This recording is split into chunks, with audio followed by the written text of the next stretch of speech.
हरे कृष्णा। आप सभी लोगों का स्वागत है आज के सत्र में। तो ये कक्षा है श्लोकास को कंठस्थ करने की भगवत गीता के। तो आप सभी लोगों को बधाई है कि आप सभी लोगों ने 12th चैप्टर जो इससे पहले हमने पढ़ा था वो आपने कंठस्थ कर लिया सबने। तो आने वाले चैप्टर्स को भी उम्मीद करेंगे कि आप इसी तरह से पढ़ेंगे, इंटरेस्ट दिखाएंगे। तो सत्र का शुभारंभ जो है वो हम पहले श्री मंगलाचरण के साथ आरंभ करेंगे। ओम अज्ञानतिमिरान्धस्य ज्ञानाञ्जनशलाकया चक्षुरुन्मिलितं येन तस्मै श्रीगुरुवे नमः। नमः ओम विष्णुपादाय कृष्णप्रेष्ठाय भूतले श्रीमते भक्ति वेदांत स्वामिन् इति नामिने। नमस्ते सारस्वते देवे गौरवाणी प्रचारिणे निर्विशेष शून्यवादी पाश्चात्य देशतारिणे। जय श्री कृष्ण चैतन्य प्रभु नित्यानंद श्री अद्वैत गदाधर श्रीवासादि गौर भक्त वृंद। हरे कृष्ण कृष्ण कृष्ण हरे हरे, हरे राम राम राम हरे हरे।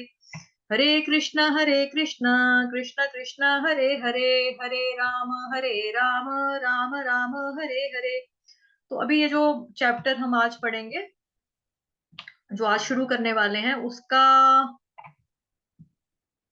नाम है पुरुषोत्तम योग। श्रीमद् भगवद गीता अध्याय नंबर 15 पुरुषोत्तम योग। इसमें भी 20 ही श्लोक आज हैं, 20 ही श्लोक उसमें थे, पहले वाले में 20 श्लोक इसमें है।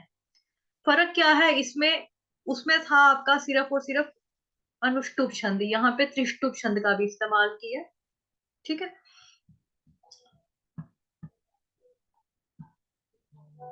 तो पहला श्लोक जो है वो आप लोगों की स्क्रीन पे है। 15वें अध्याय का पहला श्लोक जो है आपकी स्क्रीन पे है।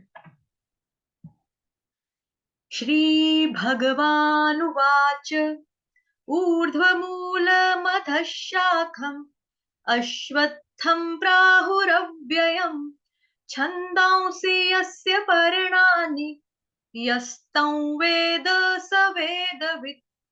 अभी हम इसका देख लेंगे एक बार,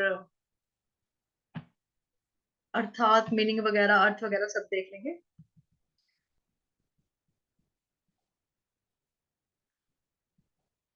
श्री भगवान उवाच ऊर्ध्वमूलमधः शाखम् अश्वत्थं प्राहुरव्ययम् छन्दांसि यस्य पर्णानि यस्तं वेद स वेदवित्। आप सभी लोगों को अनम्यूट कर रही हूँ। आप लोग शब्दार्थ को दोहराएंगे जैसा कि आप लोग आगे भी करते हैं। शब्दार्थ। श्री भगवान उवाच, भगवान ने कहा। श्री भगवानुवाच भगवान ने कहा।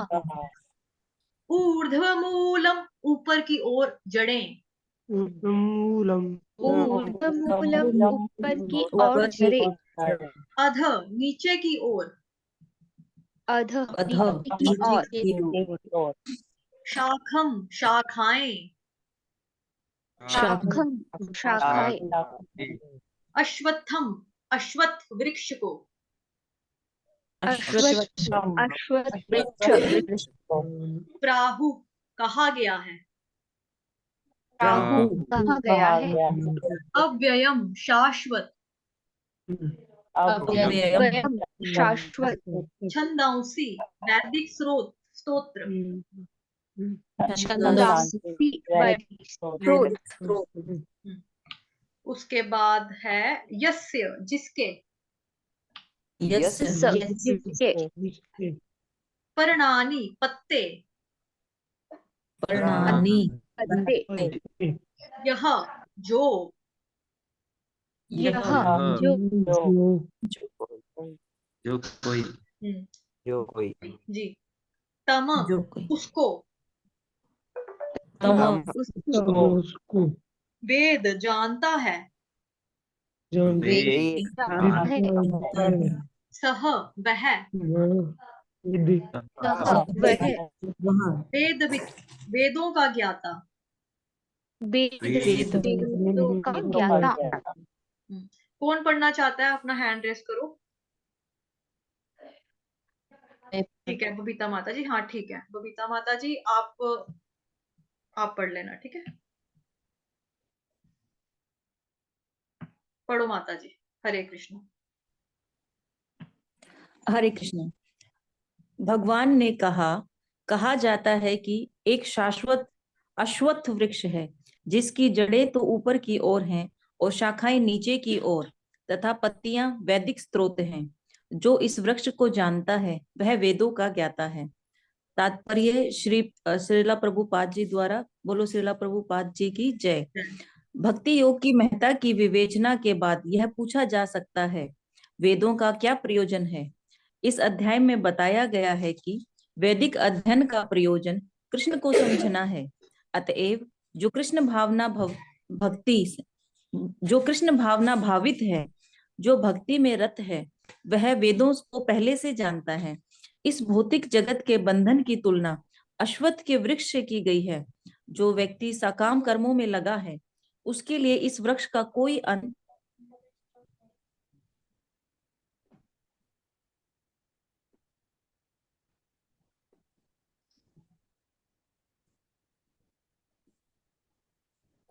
नहीं है। वह एक शाखा से दूसरी में और दूसरी से तीसरी में घूमता रहता है। इस जगत रूपी वृक्ष का कोई अंत नहीं है और जो इस वृक्ष में आसक्त है, उसकी मुक्ति की कोई संभावना नहीं है। वैदिक स्रोत जो आत्मोन्नति के लिए है, वे ही इस वृक्ष के पत्ते हैं। इस वृक्ष की जड़ें ऊपर की ओर बढ़ती हैं क्योंकि वे इस ब्रह्मांड के सर्वोच्च लोक से प्रारंभ होती हैं, जहां पर ब्रह्मा स्थित है। यदि कोई इस मोह रूपी अविनाशी वृक्ष को समझ लेता है तो वह इससे बाहर निकल सकता है। बाहर निकलने की इस विधि को जानना आवश्यक है। पिछले अध्यायों में बताया जा चुका है कि भव बंधन से निकलने की कई विधियां हैं। हम 13वें अध्याय तक यह देख चुके हैं कि भगवद्भक्ति ही सर्वोत्कृष्ट विधि है। भक्ति का मूल भगवत भक्ति माता जी, भगवत भक्ति ही सर्वोत्कृष्ट विधि है। भक्ति का मूल सिद्धांत है भौतिक कार्यों से विरक्ति तथा भगवान की दिव्य सेवा में अनुरक्ति। इस अध्याय के प्रारंभ में संसार से आसक्ति तोड़ने की विधि का वर्णन हुआ है। इस संसार की जड़ें ऊपर को बढ़ती हैं। इसका अर्थ है कि ब्रह्मांड के सर्वोच्च लोक से पूर्ण भौतिक पदार्थ यह प्रक्रिया शुरू होती है। वहीं से सारे ब्रह्मांड का विस्तार होता है, जिसमें अन्य लोग इसकी शाखाओं के रूप में होते हैं। इसके फल जीवों के कर्मों के फल के अर्थात धर्म, अर्थ, काम तथा मोक्ष के द्योतक हैं। यद्यपि इस संसार में ऐसे वृक्ष का जिसकी शाखाएं नीचे की ओर हों तथा जड़ें ऊपर की ओर हो, कोई अनुभव नहीं है, किंतु बात कुछ ऐसी ही है। ऐसा वृक्ष जलाशय के निकट पाया जा सकता है। हम देख सकते हैं जलाशय के तट पर उगे वृक्ष का प्रतिबिंब जल में पड़ता है तो उसकी जड़ें ऊपर तथा शाखाएं नीचे की ओर दिखती हैं। दूसरे शब्द में यह जगत रूपी वृक्ष आध्यात्मिक जगत रूपी वास्तविक वृक्ष का प्रतिबिंब मात्र है। इस आध्यात्मिक जगत का प्रतिबिंब हमारी इच्छाओं में स्थित है। जिस प्रकार वृक्ष का प्रतिबिंब जल में रहता है, इच्छा ही इस प्रतिबिंबित भौतिक प्रकाश में वस्तुओं के स्थित होने का कारण है। जो व्यक्ति इस भौतिक जगत से बाहर निकलना चाहता है, उसे वैश्लेषिक अध्ययन के माध्यम से इस वृक्ष को भली भांति जान लेना चाहिए। फिर वह इस वृक्ष से अपना संबंध विच्छेद कर सकता है। यह वृक्ष वास्तविक वृक्ष का प्रतिबिंब होने के कारण वास्तविक प्रतिरूप है। आध्यात्मिक जगत में सब कुछ है। ब्रह्मा को निर्विशेषवादी इस भौतिक वृक्ष का मूल मानते हैं और सांख्य दर्शन के अनुसार इसी मूल से पहले प्रकृति, पुरुष और तब तीन गुण निकलते हैं। फिर 5 स्थूल तत्व, पंच महाभूत, फिर 10 इंद्रिय, दशेंद्रिय, मन। इस प्रकार वे सारे संसार को 24 तत्वों में विभाजित करते हैं। यदि ब्रह्म समस्त अभिव्यक्तियों का केंद्र है, तो एक प्रकार से भौतिक जगत 180 अंश गोलार्ध में है और दूसरे 180 अंश गोलार्ध में आध्यात्मिक जगत है। चूंकि यह भौतिक जगत उल्टा प्रतिबिंब है, अतः आध्यात्मिक जगत में भी इस प्रकार की विविधता होनी चाहिए। प्रकृति परमेश्वर की बहिरंगा शक्ति है और पुरुष साक्षात परमेश्वर है। इसकी व्याख्या भगवत गीता में हो चुकी है। चूंकि यह अभिव्यक्ति भौतिक है, अतः क्षणिक है। प्रतिबिंब भी क्षणिक होता है, क्योंकि कभी वह दिखता है और कभी नहीं दिखता, परंतु वह स्रोत जहां से यह प्रतिबिंब प्रतिबिंबित होता है शाश्वत है। वास्तविक वृक्ष के भौतिक प्रतिबिंब का विच्छेदन करना होता है। जब जब कोई कहता है कि अमुक व्यक्ति वेद जानता है, तो इससे समझा जाता है कि वह इस जगत की आसक्ति से विच्छेद करना चाहता है। यदि वह इस विधि को जानता है, तो समझिए कि वह वास्तव में वेदों को जानता है। जो व्यक्ति वेदों के कर्म कांड द्वारा आकृष्ट होता है, वह इस वृक्ष की सुंदर हरी पत्तियों से आकृष्ट होता है। वह वेदों के वास्तविक उद्देश्य को नहीं जानता। वेदों का उद्देश्य भगवान ने स्वयं प्रकट किया है, और वह है इस प्रतिबिंबित वृक्ष को काटकर आध्यात्मिक जगत के वास्तविक वृक्ष को प्राप्त करना। ठीक है माता जी, Hare thank you Krishna. So much. ये खत्म हो गया जो हमने पढ़ा। थोड़ी सी इस पे शॉर्ट में चर्चा करेंगे क्योंकि बहुत लेंथी है। ठीक है, तो फिर श्लोका के लिए टाइम नहीं बचेगा, समय नहीं बचेगा, तो हम श्लोक वाली प्रेजेंटेशन पे आ जाते हैं। श्री भगवानुवाच ऊर्ध्वमूलमधः शाखम् अश्वत्थं प्राहुरव्ययम् छन्दांसि यस्य पर्णानि यस्तं वेद स वेदवित्। तो इसका जो भी पढ़ा हमने भावार्थ वो ये था कि भगवान ने कहा जाता है कि एक शाश्वत वृक्ष है जिसकी जड़ें तो ऊपर की ओर है और शाखाएं नीचे की ओर है, तथा पत्तियां वैदिक स्रोत हैं, स्तोत्र है, और जो इस वृक्ष को जानता है वह वेदों को जानता है। तो ये है जो पेड़ जिसके बारे में बातचीत हो रही है कि इसकी तुलना एक पेड़ से की जा रही है। वो पेड़ कैसा दिखता है, वो इस तरह से दिखता है। यूजली क्या होता है कि पेड़ जो होता है वो जड़ें नीचे होती हैं, लेकिन टहनियां पत्ते जो होते हैं वो ऊपर होते हैं, बट ये पेड़ उल्टा है। ठीक है, अब आप देखो इसकी जड़ें ऊपर है, पत्तियां वगैरह जो है, टहनियां, शाखाएं, ब्रांचेस जो भी हैं पेड़ की, वो आगे पीछे फैली हुई हैं। और इसी की जो प्रभुपाद जी ने एक उपमा के थ्रू हमें समझाने का वो किया है, प्रयास किया है। वो क्या है, हम देख सकते हैं कि जलाशय के तट पर उगे वृक्ष का प्रतिबिंब जल में पड़ता है तो उसकी जड़ें ऊपर और शाखाएं नीचे की ओर दिखाई देती है। तो इसमें उन्होंने क्या समझाया कि जैसे कई बार होता है ना, नदी के किनारे बैठे होते हैं पानी में, अगर हम पानी में किसी पेड़ को देखते हैं तो पेड़ हमें उल्टा नजर आता है, तो उसी तरह से है ये। बट इस तरह का पेड़ वास्तव में नहीं होता है, ये जस्ट एक एग्जाम्पल के थ्रू भगवान जी ने समझाने का ट्राई किया, अर्जुन को बताया है, और अर्जुन के माध्यम से हम लोग भी सीख रहे हैं कि मतलब ये इमेजिनेशन वाला ट्री है, रियल ट्री नहीं होता ऐसा कोई भी। क्योंकि ऐसा पेड़ जो है आप लोगों ने जिंदगी में तो देखा नहीं है, किसी ने भी नहीं देखा हम में से कि जो पेड़ उल्टा हो, मतलब जो पेड़ इस तरह का हो, जैसा भी फोटो दिखाया था मैंने आपको।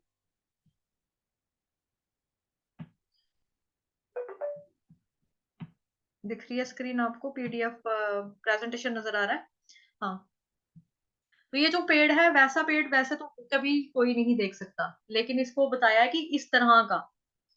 तो यहाँ पर बेसिकली भगवान क्या कर रहे हैं, संसार जो है, मतलब कि जो दुनिया है ना, दुनिया रूपी जो वृक्ष है उसके बारे में बेसिकली हमें यहाँ बता रहे हैं, मतलब संसार वृक्ष के बारे में बता रहे हैं। एक उल्टे पीपल के वृक्ष की तरह भगवान करते हैं उसका उल्लेख। और ऊर्ध्व मूल, जिसकी मूल, मूल का मतलब होता है जड़, जिसकी जड़ जो है वो ऊपर की ओर है। ऊर्ध्व मूलम मधशाखम, और उसकी जो शाखाएं हैं, ब्रांचेस जो है, टहनियां वगैरह, वो नीचे की ओर है। तो सामान्य रूप से जो पेड़ होता है उसकी जड़ नीचे और शाखा ऊपर होती है, लेकिन यहाँ पर भगवान कह रहे हैं अर्जुन से कि कल्पना करो एक उल्टे पेड़ की, जिसकी जड़ तो ऊपर की ओर है लेकिन इसकी शाखाएं जो है वो नीचे की ओर है। अब ये कल्पना करना है, सिर्फ इमेजिनेशन करनी है। इमेजिनेशन करोगे तो बहुत सरल हो जाएगी। जैसे एक फिल्म का डायलॉग भी है ना, जस्ट इमेजिन। बस जस्ट इमेजिन, आपको इमेजिन करना है कि ऐसा कोई पेड़ है।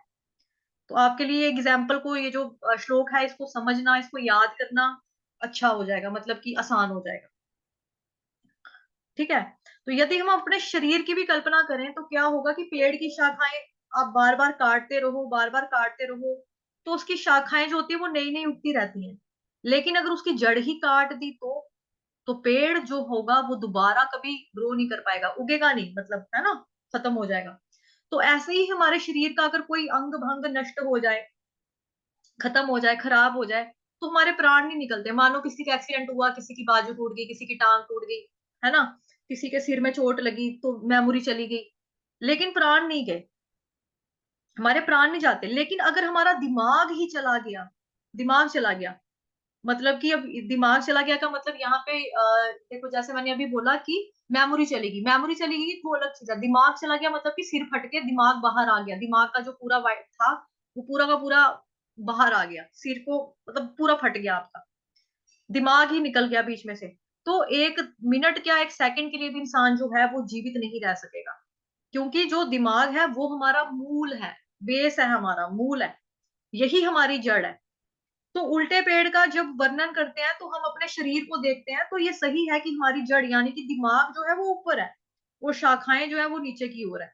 तो अश्वत्थम, अश्वत्थम का एक मतलब होता है घोड़ा, ठीक है, अश्वत्थम का एक मतलब होता है घोड़ा। तो अश्वत्थम, अश्व का अर्थ होता है अ प्लस श्व, श्व का मतलब होता है कल, जो कल नहीं रहे, जो चंचल है, जो कभी टिकता नहीं है, जो हर पल हर क्षण बदलता रहता है, ठीक है, जो कल नहीं रहेगा, अश्वत्थम। गाना भी है ना, हर हर घड़ी बदल रही है रूप जिंदगी, तो वही क्या है, अश्वत्थम, क्योंकि जो कल नहीं रहेगा, कल नहीं रहेगा, जो हर पल हर क्षण हर मोमेंट जो है वो चेंज हो जाता है, जो बदलता रहता है। जैसे अभी टाइम हम देखेंगे 7:21 है, थोड़ी देर के बाद देखेंगे 7:25 हो जाएंगे, 7:21 आएगा, लेकिन अगले दिन आएगा, लेकिन ये डेट ये नहीं आएगी, ये सन नहीं आएगा, 2023 जो है वो नहीं आएगा लौट कर, टिकता नहीं है, हर क्षण बदल जाता है, जो कल नहीं रहेगा उसको बोला जाता है अश्वत्थम। तो इसलिए यहाँ पर एक पीपल के पेड़ की उपमा दी गई है। तो जो हमने यहाँ पे देखा, ठीक है, अब इसे आप कभी गौर करना कि अगर कभी हवा भी नहीं चल रही होगी ना, बिल्कुल ऐसे रुका हुआ होगा सारा कुछ, तो सभी पेड़ पत्ते उस समय हिलते नहीं होंगे, लेकिन पीपल के जो पेड़ के पत्ते होंगे ना वो तब भी हिलते रहते हैं, बिना हवा के भी ये हिलते हैं। तो सारे वृक्षों में जो चंचल होता है वो पीपल की पत्तियां बोला जाता है कि वो होती हैं, उनका स्थिर होना, स्टेबल होना बहुत मुश्किल होता है, इसलिए भगवान ने यहाँ पर पीपल के वृक्ष की उपमा दे दी है। प्राहुरव्ययम, अब दूसरी चीज है यहाँ पे प्राहुरव्ययम, ओ ये आ गया प्राहुरव्ययम, अव्यय, अविनाशी, जो कभी भी नष्ट नहीं होता, जो हमेशा एक जैसा रहता है, उसको बोला जाता है, ठीक है। उसके बाद है छंदांसी, जैसे वेद, छंद होते ना वेद में, छंद, छंद यानी वेद, तो वेद जिसके पत्ते हैं, छंदांसी यस्य पर्णानि, मतलब पत्ते, पर्णानि का मतलब हमने अभी पढ़ा था यहाँ पे, उससे पहले जब हमने पीडीएफ देखी थी वहां पर भी पढ़ा था, यहाँ पर भी आप लोग देख लो, ये देखो ये लिखा है पर्णानि मतलब पत्ते, हाईलाइट कर दिया मैंने, पर्णानि मतलब पत्ते, ठीक है। तो छंदांसी यस्य पर्णानि, वेद जिसके पत्ते हैं, यस्तम वेद सवेदविद, अब वेदविद यानी ज्ञानी, अब ज्ञानी किसको कहेंगे, उस पर भी बहुत सारे सवाल हो सकते हैं। जैसे एक बार एक अंकल थे, ठीक है, एक आदमी था, उसने देखा, मतलब एक प्रभु जी थे, उन्होंने देखा कि एक 5 साल का बच्चा ना इंग्लिश का न्यूज़पेपर पढ़ रहा है, और बड़े ही सीरियस होके, वो बड़ा ही चुपचाप ऐसे पूरा सीरियस होके गंभीर होके वो अखबार पढ़ रहा था, टाइम्स ऑफ इंडिया। तो जो अंकल थे उनको बड़ा आश्चर्य हो गया कि पता नहीं ये बच्चा इतना छोटा सा ये इंग्लिश का अखबार पढ़ लेता है, वाह। तो उसके पास चले गए, उनको बोला कि आपको पढ़ना आता है? उसने बोला हाँ आता है ना मेरे को पढ़ना। उसने बोला आपको क्या समझ में आता है? उसने बोला यस, समझ में भी आता है मुझे। व्यक्ति तो और ज्यादा हैरान हो गया कि इतना छोटा बच्चा इसने पढ़ भी लिया, तो मतलब ये कह रहा है मेरे को समझ भी आ जाती है। तो उसने बोला अच्छा बताओ आपने क्या पढ़ा, मतलब कि क्या क्या समझ में आ रहा है आपको? वो कहता है THE दा, TIMES times, OF of, INDIA India. फिर उस अंकल को समझ में आ गया कि ये बेचारा अभी जो है अभी खाली अल्फाबेट्स पढ़ता है, तो अल्फाबेट्स पढ़ने को ही ये कह रहा है कि मैं वही अखबार पढ़ रहा हूँ, ऐसा मान लेता है, अभी इसको शब्द बनाने भी नहीं आते हैं। तो टाइम्स ऑफ इंडिया को वो एक बार में पूरा बोल भी नहीं सकता है अभी, तो उसको कैसे पढ़ रहा है, TIME ऐसे ऐसे करके पढ़ रहा है, ऐसे ऐसे बोल बोल के पढ़ रहा है। तो अभी इस बच्चे के बारे में बात करते हैं। अगर हम बच्चे से पूछें या मतलब आप लोगों से मैं पूछूं क्या वो बच्चा जो है वो पढ़ता था या नहीं पढ़ता था, तो आप बोलोगे हाँ पढ़ तो रहा था बेचारा। जब उसने भी वही बोला कि हाँ मैं पढ़ रहा हूँ, क्या बच्चा ने झूठ बोला था? उस बच्चे ने, उसने झूठ तो नहीं बोला था। लेकिन अगर हम उससे पूछे कि आपको न्यूज़पेपर में जो लिखा है उसका जो तात्पर्य है, उसका मर्म क्या है खबर का, वो समझ में आ रहा है आपको? न्यूज़पेपर का उद्देश्य क्या था, आप उसको समझ में पा रहे हो, तो फिर उस चीज को बच्चा ग्रहण नहीं कर सकता। वो फिर आंसर होगा नहीं, वो तो मेरे को नहीं पता लगता। तो वो खाली अंडरस्टैंड करता है अल्फाबेट्स को, ना कि उसके मीनिंग को। तो ऐसे ही किसी ने पूछा किसी से कि भगवत गीता किसने किसने देखी है, उसमें से एक व्यक्ति ने बोला मैं तो जानता भी नहीं हूँ भगवत गीता के बारे में, वो क्या होती है मेरे को नहीं पता। क्या पता? हमने बोला बुक होती है भाई, बुक है बुक। अच्छा भी होती होगी कोई बुक, पर मेरे को नहीं पता छोटी है पतली है मोटी है, मुझे नहीं पता। दूसरा कहता हाँ मैं जानता हूँ भगवत गीता कैसे दिखाई देती है, वो इतनी सी मोटी होती है, और ज्यादा बहुत बड़ी मोटी नहीं है जैसे बाकी किताबें होती है, रामायण जैसी बड़ी बड़ी मोटी बुक तो नहीं है, ठीक ठीक ही है। तो अगर उसको पूछा क्या आपने पढ़ लिया है, तो वो बोलेगा नहीं मैं तो नहीं, अभी नहीं पढ़ा। तो अब इसमें से तो हो गए दो बंदे, एक जानता है एक नहीं जानता है। तीसरा बंदा आ गया, वो कहता हाँ मैंने देखी हुई है, उसमें 18 अध्याय है, 18 चैप्टर्स हैं, और 700 तो उसमें वर्सेस है, श्लोक है। हम बोलेंगे अच्छा आपने पढ़े हैं श्लोक? वो कहेगा नहीं मैं तो बस इतना जानता हूँ कि 18 चैप्टर 700 श्लोक। कौन पढ़ेगा? ना ना मैंने नहीं पढ़ा, मेरे को तो नहीं पता। फिर एक चौथा बंदा आता है, वो कहता है हाँ मैंने श्लोक भी पढ़े हैं, उसका पहला वाला श्लोक जो है मेरे को याद भी है, मैं उसको सुना भी देता है, धर्म क्षेत्र कुरुक्षेत्र पूरा सुना भी देता है मान लो। तो हम बोलेंगे अच्छा आपने श्लोक भी पढ़े हैं, क्या आपको मीनिंग पता है, अर्थ जानते हो? कहेगा नहीं यार मतलब तो मेरे को नहीं पता। फिर पांचवा आता है, वो बोलता है हाँ मैं इसका मीनिंग जानता हूँ। तो अगर मेरे को ही बोला कि आप इसका मीनिंग जानते हो, तो मान लो कि पांचवा पर्सन मैं हूं, मैं बोलूंगी हाँ मेरे को इसका मतलब पता है, मैं बता दूंगी उसको। फिर अगर वो बंदा मेरे से पूछे क्या आपने इसको अपने जीवन में उतार लिया, ढाल लिया, अप्लाई कर लिया है, तो मेरे जैसा भी बोल देगा नहीं अभी जीवन में तो उतारा नहीं है, अप्लाई तो नहीं किया है प्रैक्टिकली, मैं तो बस मीनिंग जानती हूँ बस। लेकिन प्रभुपाद जी जैसे जो भक्त हैं, जो स्वामी जी हैं, अगर उनसे कोई पूछे तो वो क्या बोलेंगे कि भगवत गीता को मैं पढ़ता या जानता नहीं, मैं तो भगवत गीता को जीता हूँ, आई लिव गीता। तो उनके जीवन का जो भी कर्म है, जो प्रयास है, हर एक्शन, हर कोशिश, हर चीज में, हर रिएक्शन में श्रीमद् भगवत गीता जो है वो दिखाई देती है। तो अब आप मैं पूछूं आपसे कि देखो 6 तरह के लोग हैं गीता को जानने वाले, ये गीता को जानते हैं कि नहीं जानते? लेकिन उनमें से एक ही है जो गीता के तत्वों को जानता है, वो है श्रीला प्रभुपाद जी। बाकी कुछ है वो थोड़ा बहुत जानते हैं, कुछ थोड़ा ज्यादा जानते हैं, कुछ बहुत ज्यादा जानते हैं, कुछ उससे ज्यादा जानते हैं, लेकिन वो सब जानते नहीं है रियल में। इसलिए हम लोगों को कई बार ऐसा लगता है कि हम बहुत कुछ जानते हैं, लेकिन जानना और उसका अनुभव करना, एक्सपीरियंस करना, दोनों अलग अलग बातें होती हैं। ज्ञान जब तक अनुभव में फलित नहीं होगा, व्यवहार में नहीं आएगा, तब तक उस ज्ञान को हम जानने वाले नहीं होते। फिर यहाँ पर भगवान ये भी कहते हैं कि वेदों के तात्पर्य को जानने वाला जो है वो ज्ञानी है। तो जिसने वेदों के तात्पर्य को जाना है, स्पेलिंग नहीं पढ़ी खाली जिसने, VEDA वेदा, ऐसे नहीं, जो ये नहीं बोलता कि 4 वेद होते हैं, मैं ये जानता हूँ, वो ये नहीं बोलता, मैं 4 वेदों के नाम जानता हूँ ये नहीं बोलता, वे वेदों का कोई स्तोत्र बोल सुना देता है, सिर्फ ये नहीं, वो बेसिकली वेदों के तात्पर्य को जानता है। ठीक है, तो ये आपका श्लोक था, अभी हम इसको समझ तो लिया है, समझा दिया है, लेकिन अभी हम क्या करेंगे, इसका उच्चारण देखेंगे। ठीक है, श्री भगवान उवाच ऊर्ध्वमूलमधः शाखम् अश्वत्थं प्राहुरव्ययम् छन्दांसि यस्य पर्णानि यस्तं वेद स वेदवित्। श्री भगवान उवाच, ये आप सभी लोगों के लिए पुराना शब्द है, ये आपके लिए न्यू नहीं है कुछ भी, ठीक है, क्योंकि पहले वाले चैप्टर में भी आपने श्री भगवान उवाच पढ़ा है। ठीक, उसके बाद हम इसको देखेंगे। ऊर्ध्वमूलमधः, पहले यहां तक, ठीक है। ऊर, ऊ कौन सा, ये बड़ा वाला ऊ, ऊंट वाला ऊ है, ठीक है, ऊ।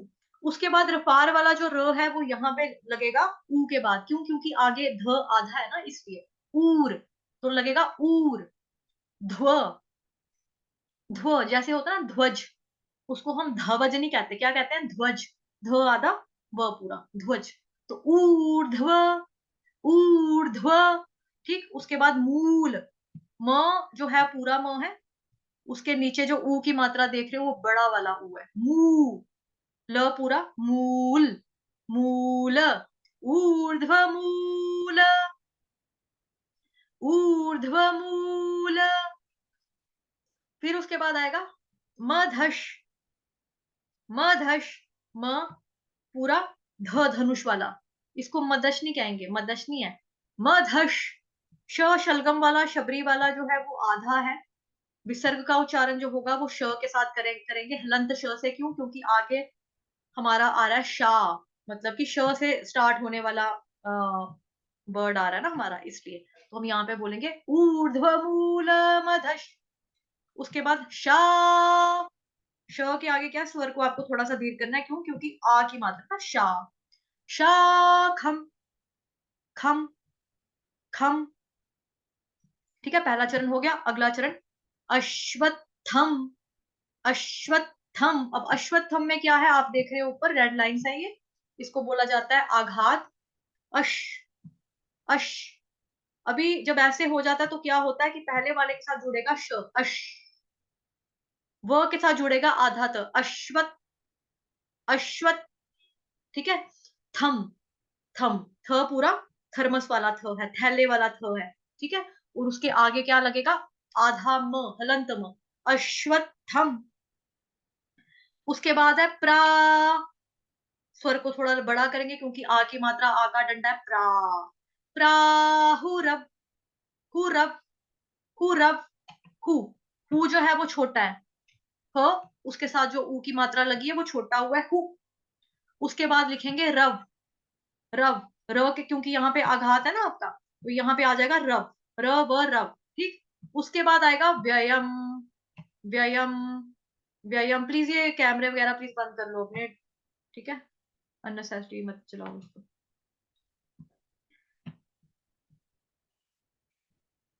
अश्वत्थं प्राहुरव्ययम् छन्दांसि यस्य पर्णानि, छन्दांसि यस्य पर्णानि, छन्दांसि। अब छ, छ कौन सा, छाते वाला, छतरी वाला, छा, छाता। ठीक है, तो छन्दांसि। क्यों? क्योंकि जब भी अनुस्वार जो हो उसके बाद स या श हो तो उसका उच्चारण कैसे होगा, आधे व से होगा। ठीक है, आधा व ऊपर चंद्र बिंदु, उसकी तरह उसका उच्चारण होगा। ठीक है, छंदांसी, छंदांसी। जैसे ही सी खत्म होगा, क्योंकि सी जो है ह्रस्व मात्रा, छोटी की मात्रा लगी यहाँ पे, तो यस्य फौरन उठाना है हमको। छंदांसी यस्य पर्णानि, यस्य, यस्य। अब यहाँ पर भी क्या है, आघात है। आघात के रूल ऑलरेडी आप सुन सुन के अब काफी पक्के हो चुके हो, क्योंकि आप बहुत समय से कर रहे हो, तो आप लोग, आई नो आप लोग जानते हो, तो बार बार इस पे डिटेल में नहीं जाएंगे। यस्य पर्णानि। अब पर्णा, अण, अण कौन सा, ये बाण वाला, पर्णानि, पर्णानि, नी, नी ह्रस्व मात्रा, छोटी मात्रा। ठीक है, उसके बाद हम उठाएंगे फोर्थ चरण जो है फटाफट, यस्तौ, यस्तौ। त के साथ क्या है, ऊपर उसके अनुस्वार है, अनुस्वार का उच्चारण हम करेंगे आधे व से, उसके ऊपर चंद्र बिंदु, तो साउंड कैसा आएगा, यस्तौ। वेद, अब वेद, हिंदी में हम कैसे बोलते हैं, वेद, उसने वेद पढ़े हैं, लेकिन संस्कृत में हम कैसे बोलेंगे, वेद। क्यों? क्योंकि संस्कृत में एक एक शब्द को पूरा बोला जाता है, जो पूरा होता है उसको पूरा बोला जाता है, जो आधा होता है उसको आधा बोला जाता है। जैसे हिंदी में हम बोलते हैं भारत, संस्कृत में बोलते हैं भारत, तो ऐसे यहाँ पे वेद, स जो है उसके बाद पूरा है, तो स, वेद स, वेद स, वेदवित्, वेदवित्। ठीक है, यस्तौ वेद स वेदवित्, व एद वेद, व ई आधा त, हलंत त। जो लोग पहली बार आए हैं, आई थिंक कोई एक आधा है जो पहली बार आया हो, जो पहली बार आए हैं वो हैंड रेस करें, उनको समझ में आ रहा है। जिनका आज फर्स्ट डे है किसी का फर्स्ट डे आज, हरे कृष्णा, किसी का फर्स्ट डे है तो हैंड रेस कर सकता है। अजिन, क्या ये कौन है, ये मैंने आपको पहली बार देखा है जी, प्रभु जी, ओके कोई बात नहीं। ठीक है, तो हलंत किसको बोला जाता है, जैसे यहाँ पे त है, मैं हाईलाइट कर रही हूँ, ये वाला देखो त है ना, त के नीचे पैर उसका मुड़ा हुआ है, टूटा हुआ है, तो दैट मीन्स कि ये त हमारा आधा है। आधा त है, ठीक है। तो जैसे यहाँ पे त जो यहाँ पे अश्वत्थम में देख रहे हो आप, वैसा ही त यहाँ पर है, लेकिन एंड में जब हम लिखते हैं तो फिर उसमें क्या होता है कि हम पूरा मतलब बनाकर उसके बाद उसको तोड़ते हैं बाद में, एंड में हम आधा नहीं लिखते हैं, तो ये है, बट है ये आधा ही त है, ठीक है। अभी ध्यान से आप लोग श्लोक सुनेंगे, 5 मिनट बचे हैं। श्री भगवानुवाच ऊर्ध्वमूलमधः शाखम् अश्वत्थं प्राहुरव्ययम् छन्दांसि यस्य पर्णानि यस्तं वेद स वेदवित्। ठीक, अभी दूसरे तरीके से सुनेंगे। श्री भगवान उवाच ऊर्ध्वमूलमधः शाखम् अश्वत्थं प्राहुरव्ययम् छन्दांसि यस्य पर्णानि यस्तं वेद स वेदवित्। ये मैं अलग अलग धुन से इसलिए बोलती हूँ ताकि आपका ध्यान जो है एक एक मात्रा के ऊपर जाए, एक एक कहाँ पे हलंत है, कहाँ पे स्वर को आपने ऊपर करना है, कहाँ नीचे करना है, सारी चीजें आपको पता चले, ठीक है। क्योंकि भगवत गीता जो है पढ़ी नहीं जाती, बेसिकली श्लोक जो है वो गाए जाते हैं, बिकॉज ये श्रीमद भगवत गीता भगवान के द्वारा गाया हुआ दिव्य गीत है, तो गीत तो हमेशा गाया जाता है, तो इसीलिए हम इसको एक धुन में गाएंगे, ठीक है। उसके बाद श्री भगवान उवाच ऊर्ध्वमूलमधः शाखम् अश्वत्थं प्राहुरव्ययम् छन्दांसि यस्य पर्णानि यस्तं वेद स वेदवित्। श्रीभगवानुवाच ऊर्ध्वमूलमधः शाखम् अश्वत्थं प्राहुरव्ययम् छन्दांसि यस्य पर्णानि यस्तं वेद स वेदवित्। ठीक, अभी हैंड रेस करेंगे जिनको लर्न किसी को हुआ भी है, मतलब जैसे मैंने 4-5 बार बोल दिया और डिटेल में भी एक एक चीज पढ़ाई, याद किस किस को है, किस किस को हो गया है। ओके, एक ही को हुआ है अभी, कोई बात नहीं, इट्स ओके। तो अभी मैं अनम्यूट कर रही हूँ आप सभी लोगों को, मेरे पीछे पीछे ये श्लोक रिपीट करेंगे, 3 मिनट ही बचे हैं, प्लीज थोड़ी सी स्पीड दिखाएंगे। श्री भगवानुवाच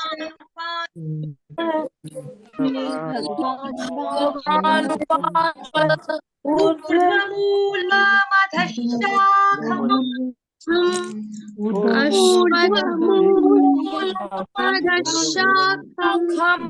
अश्वत्थं प्राहुरव्ययम्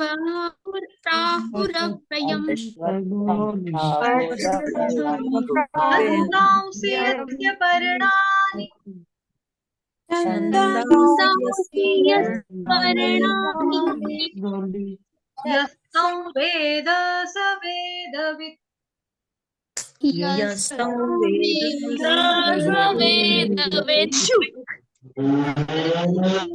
म्यूट कर दिया क्योंकि वो लोग मुझसे आगे दौड़ रहे थे, इसलिए मैंने कुछ लोगों को म्यूट कर दिया, ठीक है। तो अनुपठन का मतलब होता है फॉलो करना, पहले आगे मैं गाऊंगी, बाद में मेरे पीछे पीछे दोहराओगे। अभी आपको आ थोड़ा गया है, मैं श्री भगवान उवाच में थी, आप लोगों का प्राहुरव्ययम् भी हो गया, ऐसे नहीं करना है, मेरे पीछे पीछे चलना है। श्री भगवान उवाच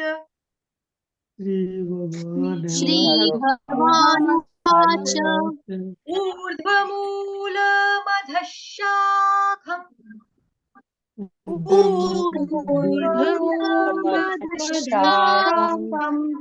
अश्वत्थं प्राहुरव्ययम्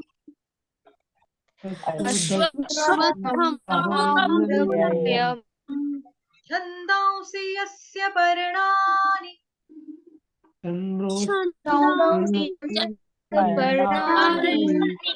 यस्तं वेद स वेदवित्।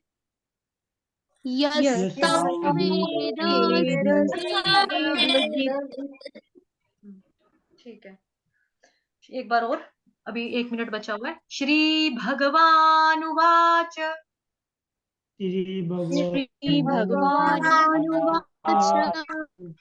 ऊर्ध्वमूलमधः शाखम्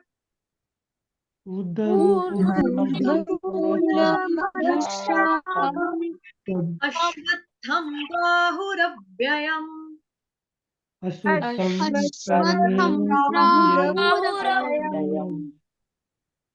छन्दांसि यस्य पर्णानि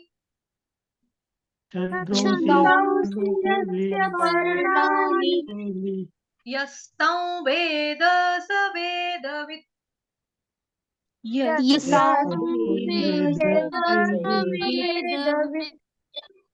ठीक है, अभी यहाँ पे यस्त त के ऊपर अनुस्वार है, उसका उच्चारण आधे व ऊपर चंद्र बिंदु से हुआ। क्यों? क्योंकि आगे जो शब्द है वो व से स्टार्ट हो रहा है, इसलिए। तो एक्सेप्शनल केसेस है, जैसे कि य, य और व, ये तीन। अगर इनके बाद जो होगा आगे ये होंगे, तो जो अनुस्वार होगा उसका उच्चारण आधा य, आधा व, आधा ल, उससे होगा। ठीक है, लेस देन 1 मिनट बचा है, मीटिंग कभी भी ऑफ